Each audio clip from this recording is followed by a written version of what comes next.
ribbons. She won't mind. Cath swayed on the balls of her feet. By the time she finds out about the bakery, we'll be able to show her what a tremendous business opportunity it is, and even she won't be able to deny it. Marianne's smile turned tight. I don't think it's the business opportunity she's bound to disapprove of. Cath flitted away her concern, although she knew Marianne was right. Her mother would never approve of her only daughter, the heir to Rock Turtle Cove, going into the men's world of business, especially with a humble servant like Marianne as her partner. Besides, baking was a job fit for servants, her mother would say, and she would loathe the idea that Cath planned on using her own marriage dowry in order to open the business herself. But she and Marianne had been dreaming of it for so long, she sometimes forgot that it wasn't yet reality. Her pastries and desserts were already becoming renowned throughout the kingdom, and the king himself was her grandest fan, which might have been the only reason her mother tolerated her hobby at all.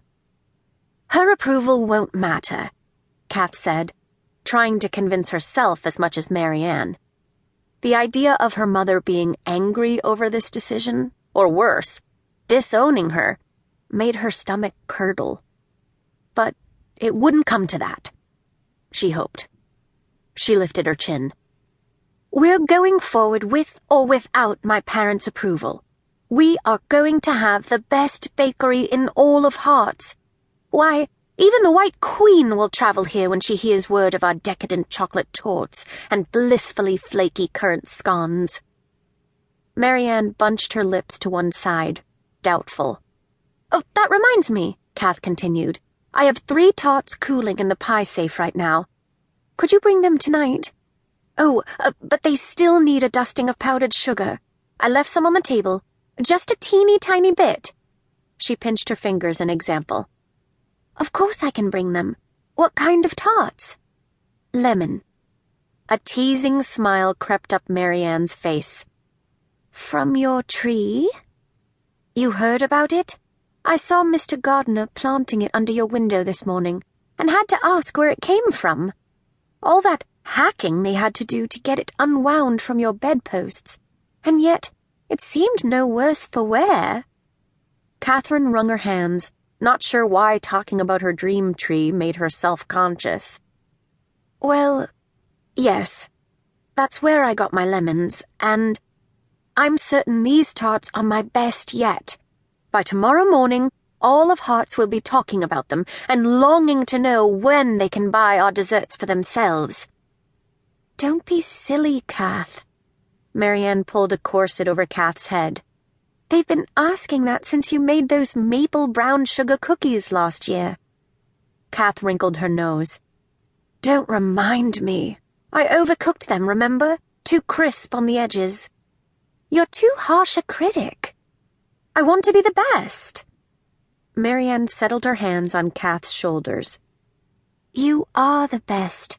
And I've calculated the numbers again, with the expected costs attached to Mr. Caterpillar's shop, monthly expenses, and the cost of ingredients, all measured against our planned daily output and pricing, adjusted to allow some room for error.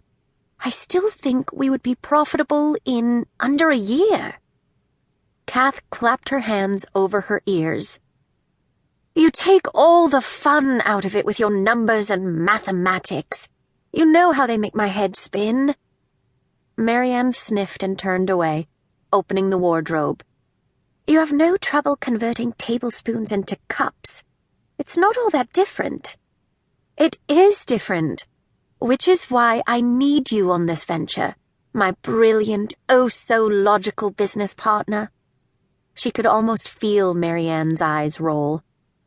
I'd like to get that in writing, Lady Catherine. Now, I seem to recall we had chosen the white gown for tonight. Whichever you think. Stifling the fantasy of their future bakery, Cath set to clipping a set of pearls to her earlobes. So?